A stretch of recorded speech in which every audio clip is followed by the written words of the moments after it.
Bonjour, bienvenue au Club électrotechnique amateur. Aujourd'hui, je vais vous montrer un truc pratique. Ici, j'ai fait un petit schéma très simple sur la signalisation des zones de sécurité. Vous avez un montage simple ici avec un relais de sécurité. Vous avez son contact auto-maintien qui est ici. Et la loupe, les zones. Vous avez 4 zones. 1, 2, 3, 4.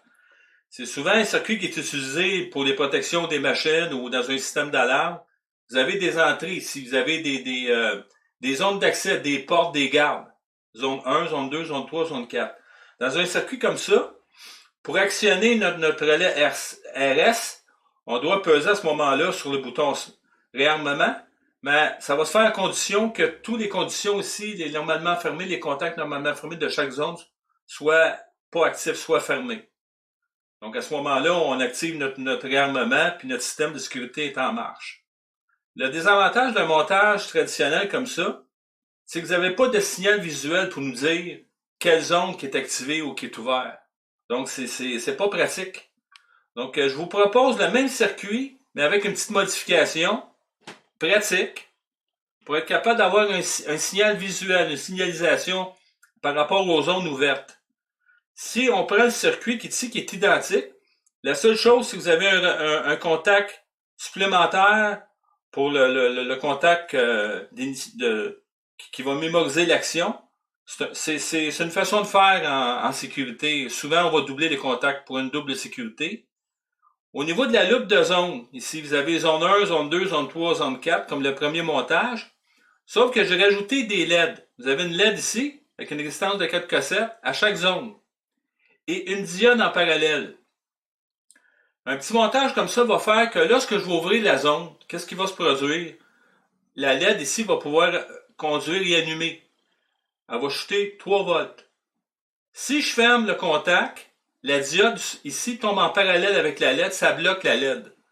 Donc, ça va être intéressant parce que en ajoutant un à chaque zone, on peut savoir laquelle qui va être activée. Si j'ouvre la première, ça va être elle qui va allumer. La deuxième, celle-là. Si j'ai roule tout en même temps, quand je vais les fermer une par une, vous allez avoir la zone correspondante qui va allumer, qui va s'éteindre. Donc, c'est une signalisation qui est pratique. L'opérateur peut voir quelle zone qui est activée. Donc, c'est un montage simple. Je vais les faire en pratique. On va faire une petite démonstration pour vous montrer le principe. Donc, si on regarde le montage, j'ai ici des contacts de sécurité qu'on voit partout dans le domaine résidentiel, commercial. Donc, voyez-vous, regardez, là, je suis sur la zone 2. Quand j'ouvre ma porte ou mon garde, la LED allume. Donc, j'ai une signalisation. Je sais qu'il y a une action qui a été faite là. La même chose pour si j'ouvre la 4, il se produit la même affaire. Celui-là, c'est un détecteur qui est plus au niveau industriel, qu'on voit en industrie, qui est plus robuste. Puis, je peux faire la même chose avec celui-là aussi. La 1. Vous avez même des contacts mécaniques. Des fois, vous avez des contacts mécaniques qui peuvent être faits. Voyez-vous? Donc, c'est la 2.